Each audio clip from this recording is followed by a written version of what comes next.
Hello my friend. Welcome back to my channel and welcome back. So in this videos, I will teach you on how to create a Shopee seller account. Ayan. If you want to sell online using Shopee, so this is the best video for you that you will go. So I will teach you in this video on how to create a Shopee seller account. So it's very basic and it's very easy. So I will teach you the full step process on how to do that. Then if you want to learn more about Shopee, just comment down below. If you have any problem, just comment down below so that I can make a video on how to fix in that problem. So if you are interested, then stay tuned, sit back and relax, and I will go to the tutorial right away. So stay tuned my friend, and here's we go. So we will do first is we will go to our Shopee. So install Shopee in Play Store or Android or iOS. So depends on you. And then the next tip we will do is go to the profile, which is Yang Yu. And as you can see, here's the start selling. Ayan. Start selling icon at the left corner of the profile. Then you just tap that, and after that is start registration. So we will have the registration to become a seller in here in the Shopee. So we will registered our registration. So here's the shop name, the phone number, the email. So before that we will create our Shopee first before we go to the how to sell on Shopee. And then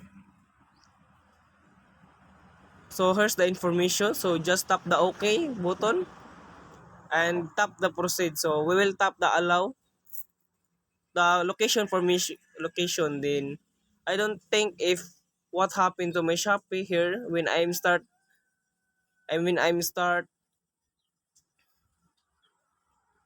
recording my vlog, then it's all blocked.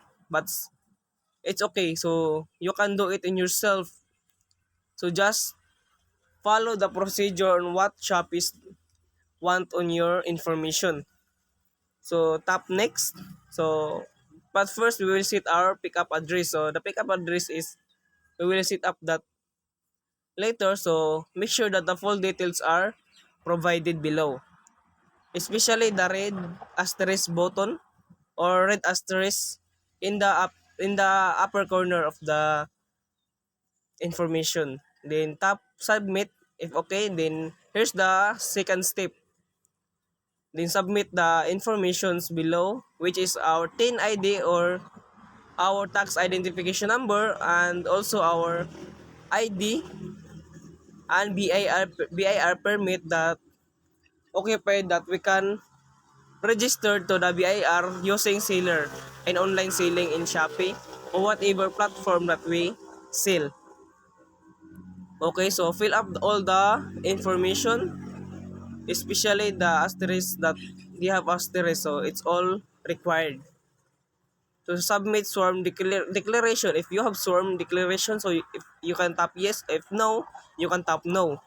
In my case, I have no swarm declaration, so I tap no. Then tap the check button that I agree the term and condition, and also tap the submit if it's all okay. Don't forget to upload the BAR picture in Shopee. That's very important. Then here's the next step is submit successfully. Then go to the add product. If it's good, then don't upload the BAR fake, because the Shopee will recognize it after that you submit. So we will validate that. The Shopee will validate that your all the information that you're send is good or fake. So the second step is you can add product, but for now I don't want to add product because this is the tutorial only. So if you want to know on how to add product in Google in Shopee, so just let me know in the comment section. So for now we will back and go to our Shopee dashboard. So we will back right now and back more back. So this is the address. So we will back in back. And now this is our shop, my shop. So that's our seller dashboard. So this is how we create our Shopee seller dashboard in Shopee. Wow, that's very easy and convenient to create. But we thankful that we need to apply our BIR in BIR form or registration that online selling. So we will go to the BIR and apply this to our Shopee. And that's all, and thank you for watching, and I hope I help you, my friend. If I help you, don't forget to like and subscribe to my channel, and thank you and God bless. So this is the end of our video. So if you think that I am help you, don't forget to like and subscribe.